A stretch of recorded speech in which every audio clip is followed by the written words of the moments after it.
Olá, minha amiga, olá, meu amigo do canal Raciocínios Espíritas. Tudo em paz?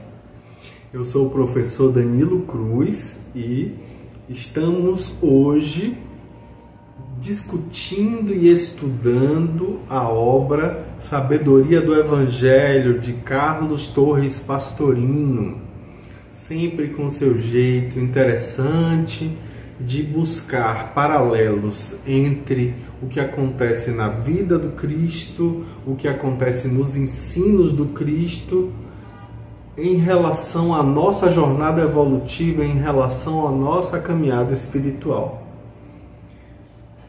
Vamos então para o estudo. Nós estamos estudando atualmente o volume 4 dessa obra e hoje começamos o capítulo A Transfiguração. Por ser um capítulo extenso, eu resolvi dividir este capítulo em duas partes.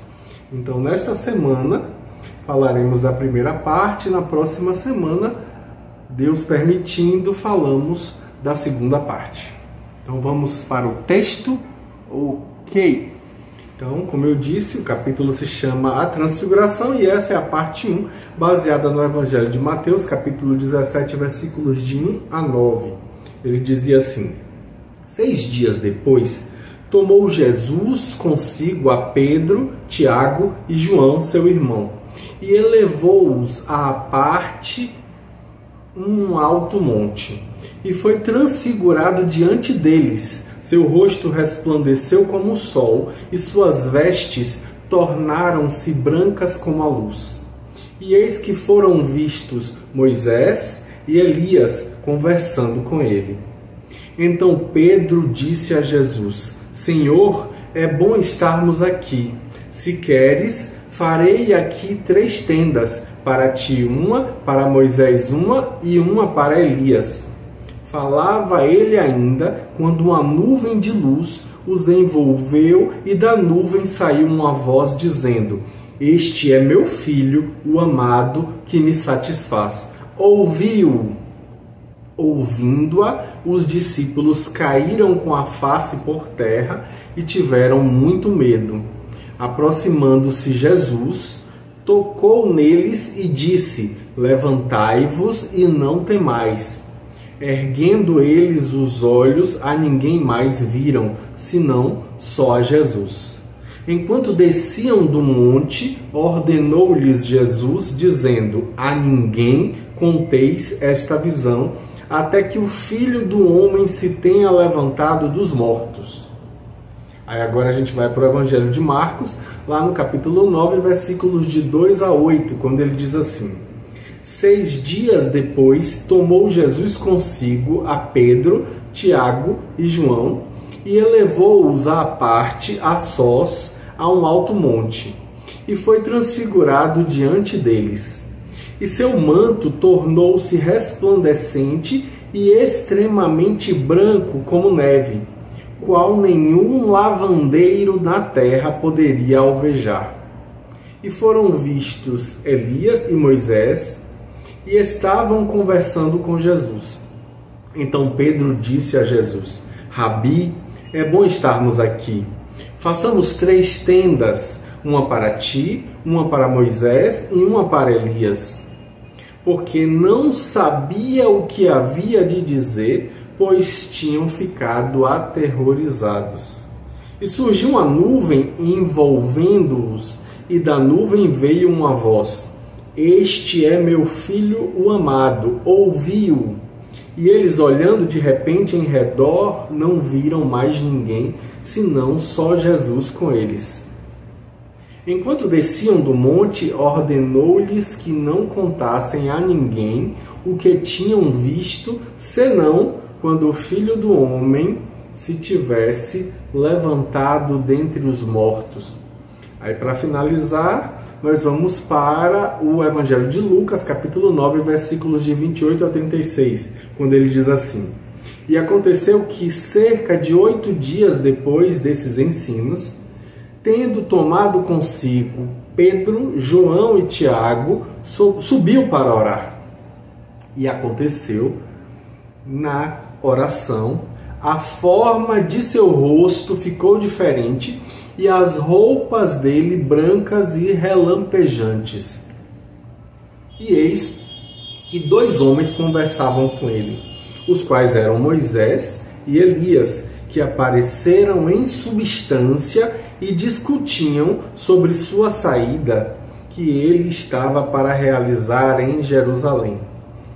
Pedro e seus companheiros estavam oprimidos de sono, mas conservando-se despertos, viram sua substância e os 2 homens ao lado dele. Ao afastarem-se estes de Jesus, disse-lhe Pedro: Mestre, é bom estarmos aqui. Façamos 3 tendas, uma para ti, uma para Moisés e uma para Elias, não sabendo o que dizia. Enquanto assim falava, surgiu uma nuvem que os envolvia e aterrorizaram-se quando entraram na nuvem. E da nuvem saiu uma voz, dizendo: Este é meu filho, o amado, ouvi-o. Tendo cessado a voz, foi achado Jesus só. Eles se calaram e naqueles dias a ninguém contaram coisa alguma do que haviam visto. E aí Pastorino começa a comentar dizendo que é interessante observar o cuidado que esses 3 evangelistas têm em relacionarem o episódio da transfiguração com o episódio da confissão de Pedro, ou talvez melhor, com os ensinos a respeito do discipulado conforme Lucas. Mateus e Marcos precisam a data, assinalando que o fato ocorreu exatamente 6 dias depois, ao passo que Lucas diz mais displicentemente cerca de 8 dias. Como nenhum dos narradores demonstra preocupações cronológicas nos seus evangelhos, chama a nossa atenção esse detalhe aí. E aí Pastorino vai dizer que como também somos alerta pelo fato estranho de João, que foi testemunho ocular desse acontecimento invulgar, silenciou completamente em suas obras, embora nos tenha ficado o testemunho de Pedro, que repete na 2ª epístola dele, no capítulo 1, versículos de 17 a 19. A narrativa dos 3 é bastante semelhante, embora Lucas seja o único a tocar em 3 pontos: a oração de Jesus, o sono dos discípulos e o assunto conversado com os desencarnados.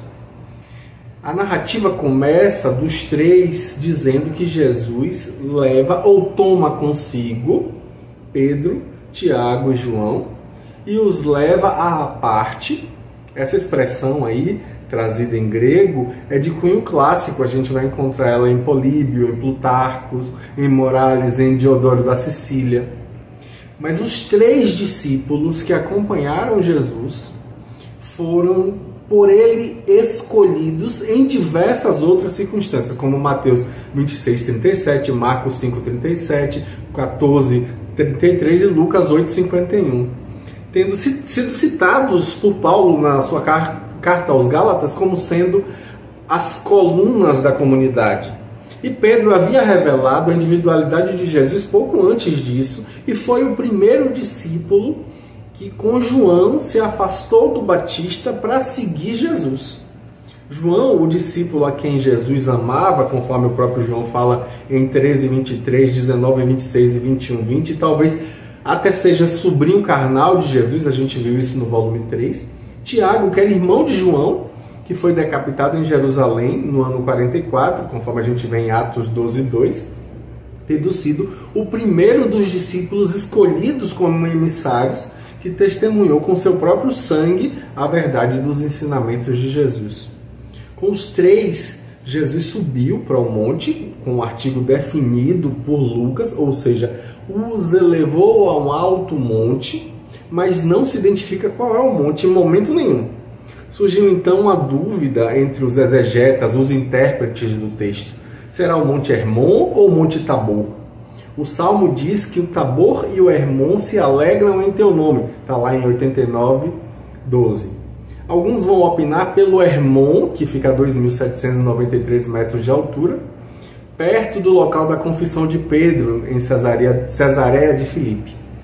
Só que a gente tem objeções aí que é recoberto de neve perpétua e que é situado em uma região pagã dificilmente encontrada. No dia seguinte, no sopé, a multidão a esperá-lo enquanto discutia aí com os demais discípulos que haviam permanecido na planície sobre a dificuldade que tinham de curar o jovem epilético. Outros vão preferir que seja o Monte Tabor.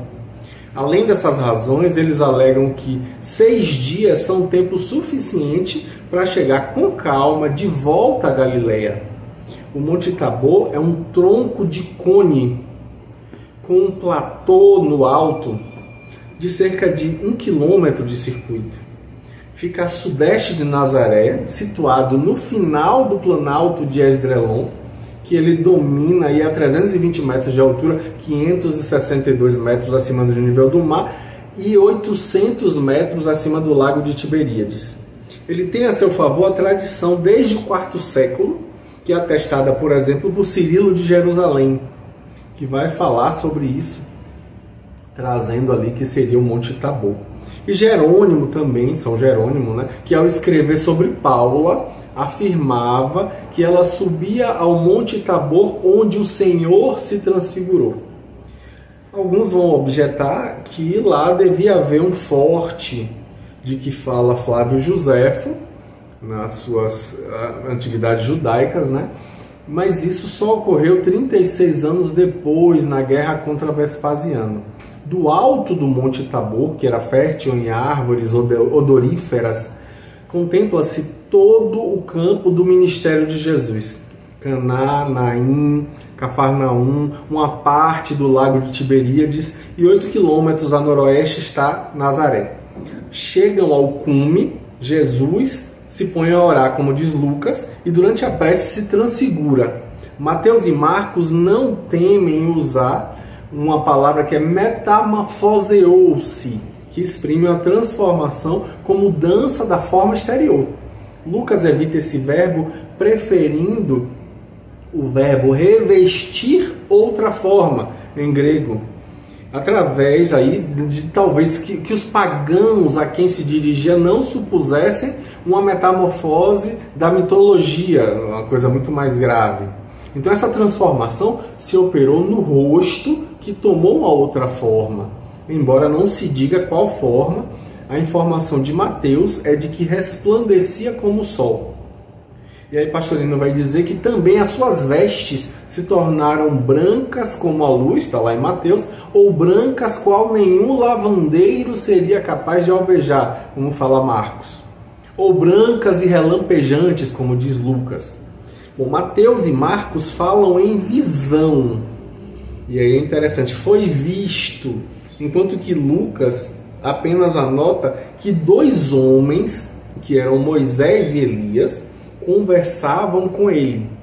Moisés, é bom lembrar, né, o libertador e legislador dos israelitas, servo obediente e fiel de Yahvé, e Elias, o mais valoroso e adiantado intérprete, ou seja, profeta, em sua mediunidade privilegiada do pensamento de Yahvé. Agora, ambos vinham encontrar, aniquilados sob as vestes da carne, aquele mesmo Yahvé, que a gente já falou aqui, né, que o Pastorino considera que esse Deus com o simbólico nome de Jesus era Yahvé, na verdade. Traziam-lhe a garantia da amizade e a fidelidade de seus serviços, sobretudo nesses momentos difíceis, dos grandes sofrimentos que se aproximavam. E aí Lucas vai esclarecer que a conversa girou exatamente em torno do êxodo, ou seja, a saída de Jesus do mundo físico, que se realizaria em Jerusalém aí dentro de pouco tempo, através da porta estreita de incalculáveis dores morais e físicas. Embora desencarnados, eles continuavam servos fiéis de seu Deus, entre aspas, digno de nota aí o emprego desse mesmo termo êxodo por parte de Pedro lá na segunda epístola, capítulo 1, versículo 15, quando se refere à sua próxima desencarnação. E talvez, recordando-se dessa palavra, Lucas usa um vocábulo oposto. Ele usa o vocábulo eísodos, que é entrada, está lá em Atos 13, 24, ao se referir à chegada de Jesus no planeta em um corpo físico. Como vemos, trata-se de uma verdadeira e legítima sessão espírita. Olha que interessante, né? Sessão mediúnica realizada por Jesus em plena natureza, a céu aberto, confirmando que as proibições formuladas pelo próprio Moisés, que ali estava presente, não se referiam a esse tipo de sessões, apenas a consultar os espíritos dos mortos sobre os problemas materiais, conforme a gente vê em Levítico 19:31 e Deuteronômio 18:11. Em situações em que só se manifestam espíritos de pouquíssima ou nenhuma evolução, como fala Pastorino. E Pastorino diz que, tanto assim que era condenado um médium presunçoso que pretendesse falar em nome de Yahvé sem ser verdade, ou seja, mistificação, e o que servisse de instrumento a outros espíritos, como a gente vê em Deuteronômio 18:20. Mas conversar com entidades evoluídas jamais poderia ter sido condenado por Moisés, que assiduamente conversava com Yahvé, ou seja, Jesus, e agora mesmo o estava fazendo, embora em posição invertida. Quanto à presença de Elias, que Jesus afirmou categoricamente haver reencarnado na pessoa de João Batista, conforme a gente vê, né? Mateus 11:14, observemos aí que o episódio da transfiguração se passa após a decapitação do Batista, conforme Mateus 14:10, Marcos 6:27. Lá no volume 3 nós vimos isso. Por que então teria o precursor tomado a forma de uma encarnação anterior? Que isso é possível, não existe dúvida alguma. Mas qual a razão e qual o objetivo disso? Aí Pastorino diz que nós entrevemos uma resposta possível aí, que é recordar o tempo em que, sob as vestes carnais de Elias, esse espírito fiel e ardoroso servira de médium e intérprete ao próprio Jesus, que então respondia pelo nome de Yahvé. Outra indagação os hermeneutas fazem, que é a seguinte: como teriam os discípulos reconhecido Moisés, que viveu 1500 anos antes, e Elias, que viveu 900 anos antes, se eles não tinham absolutamente nenhum retrato deles, nem, inclusive que era uma coisa terminantemente proibida? A gente vê isso em Êxodo 24, Levítico 21, ou 26:1, por exemplo. Então, no entanto, ninguém afirmou que os discípulos os reconheceram. Lucas, em sua frase informativa, diz que viram 2 homens. Depois esclarece por conta própria que eram Moisés e Elias.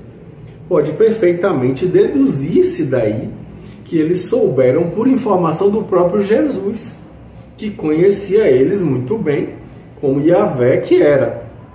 Essa dedução tanto pode ser verídica que logo depois, ao descerem do monte os 4, vê-lo-emos no próximo capítulo, a conversa girou precisamente sobre a vinda de Elias antes do ministério de Jesus.